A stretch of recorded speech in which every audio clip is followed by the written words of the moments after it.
Bienvenue à Tinitekilak, sur la côte est du Groenland. Une centaine d'habitants et presque autant de chiens. Ces meutes ont toujours accompagné les hommes dans leurs déplacements, mais depuis quelques années, ils ne suffisent plus. Pour partir à la chasse, il faut désormais un bateau. Avant, ce fjord était recouvert de glace. Ça me permettait de pouvoir aller chasser avec mon traîneau et mes chiens. Mais maintenant, l'eau a remplacé la glace une bonne partie de l'année. Tobias a déjà abattu une cinquantaine d'ours au cours de sa vie, une activité autorisée au Groenland. Mais aujourd'hui, il se prépare à chasser des phoques qui viendront enrichir son garde-manger déjà bien garni. Mon bateau m'est devenu indispensable. Celui-ci est très solide et me permet d'avoir accès à tout le fjord. Mais face à ce changement brutal d'environnement, tout le monde n'a pas été aussi réactif que Tobias.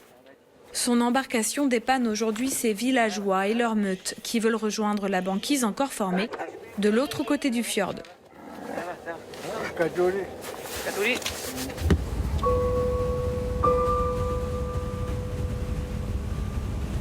À bord, le paysage est aussi majestueux que perturbant.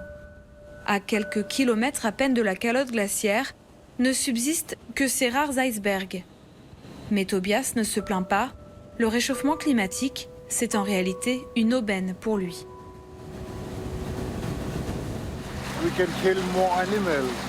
Le bateau me permet de tuer davantage d'animaux parce qu'il agrandit mon terrain de chasse.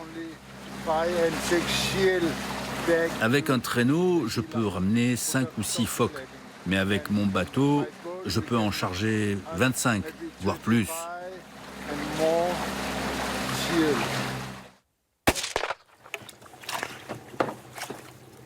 À peine la chasse débutée, Tobias abat un phoque d'une seule balle.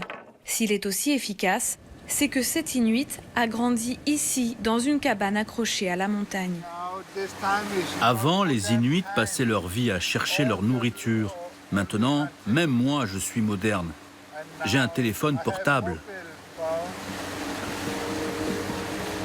Après la chasse, Tobias repart chez lui à 1 heure de motoneige du village.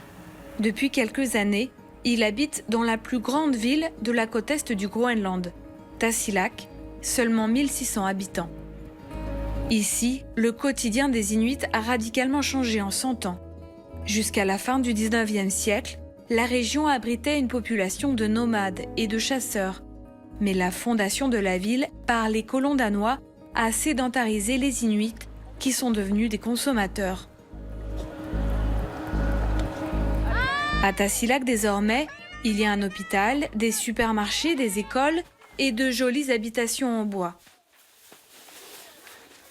Chez Tobias, il y a même une connexion Internet et une télévision devant laquelle il aime passer ses soirées.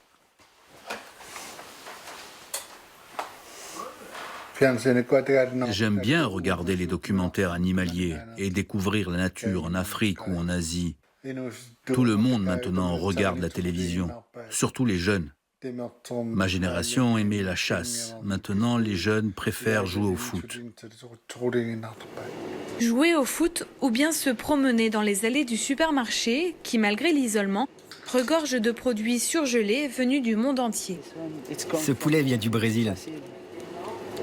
Mais ce que préfère ce jeune cuisinier, c'est rêver en parcourant le rayon frais. Cette salade n'est vraiment pas belle. Mais j'espère que ça va changer grâce au réchauffement du climat, qu'on pourra bientôt cultiver la terre et qu'on aura nos propres légumes. Mais à vrai dire, à Tasiilaq, on ne se préoccupe pas vraiment du climat. Les habitants, pour beaucoup au chômage, ne dépendent plus de la nature, mais des aides sociales versées par le Danemark, auquel est toujours rattaché le Groenland. Alors que la ville fond, le cuisinier, lui, attend avec impatience le retour de l'été. À partir de juillet, c'est fabuleux ici. Les montagnes sont vertes et il y a plein de bateaux dans le port. J'adore aller pêcher la truite avec ma famille. Chaque été, quelques 3000 visiteurs viennent ici. Une activité que la petite ville, en plein bouleversement, aimerait développer. Un aéroport international est même à l'étude. Si le réchauffement se poursuit, il n'y aura plus de glace à Tasiilaq, mais des vagues de touristes.